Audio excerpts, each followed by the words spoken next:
Russian fighters were able to take revenge on Ukraine for the attack on the Bryansk region. This has now been officially confirmed. The Russian Defense Ministry reported a retaliatory strike on Ukrainian targets. The Russian armed forces carried out a massive retaliatory strike in response to the March 2 terrorist actions carried out by the Kiev regime in the Bryansk region. The Russian Defense Ministry explained that the army struck key Ukrainian energy and military infrastructure facilities with precision-guided weapons, including the Kinzhal hypersonic system. In particular, military-industrial complex enterprises and drone strike sites were destroyed. By doing so, the Russian military was not only able to weaken the Ukrainian army, but also to disrupt the transfer of foreign weapons and reserves to the front lines. The goal of the strike was achieved.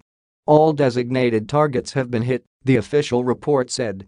This was in response to a terrorist attack carried out by Ukrainian militants on March 2. On that day, 2 Ukrainian sabotage groups infiltrated the territory of the Bryansk region. The first group opened fire on a car, killing 2 people and injuring a child. The second group took a family hostage, fired on an apartment building, and mined the area. The attack once again raised the issue of the security of Russia's borders. It remains unclear why the terrorists were able to enter and leave Russian territory so easily. It is also not clear why it took so long to react to the attack. Local residents told Tsargrad's correspondent that they felt absolutely defenseless. The entire Klimivsk district of the Bryansk region is sitting on pins and needles, fearing a new attack from Ukrainian extremists. According to Igor, nephew of the man who died in the terrorist attack, the Russian border is de facto not guarded in any way. There's a ditch dug and barbed wire, that's all the fortification. And the barbed wire was stretched not by the Russians, but by the Ukrainians, from their side. And 200 meters from the border is the village of Lubachane, which was eventually attacked by the militants.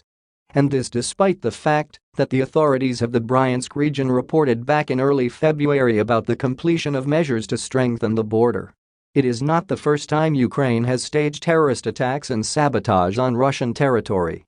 Sometimes it uses its own fighters, usually neo-Nazis, for this purpose, and sometimes it recruits agents among local residents, inducing them to betray. In addition, the Ukrainian armed forces regularly shell border areas in the Bryansk, Kursk, and Belgorod regions,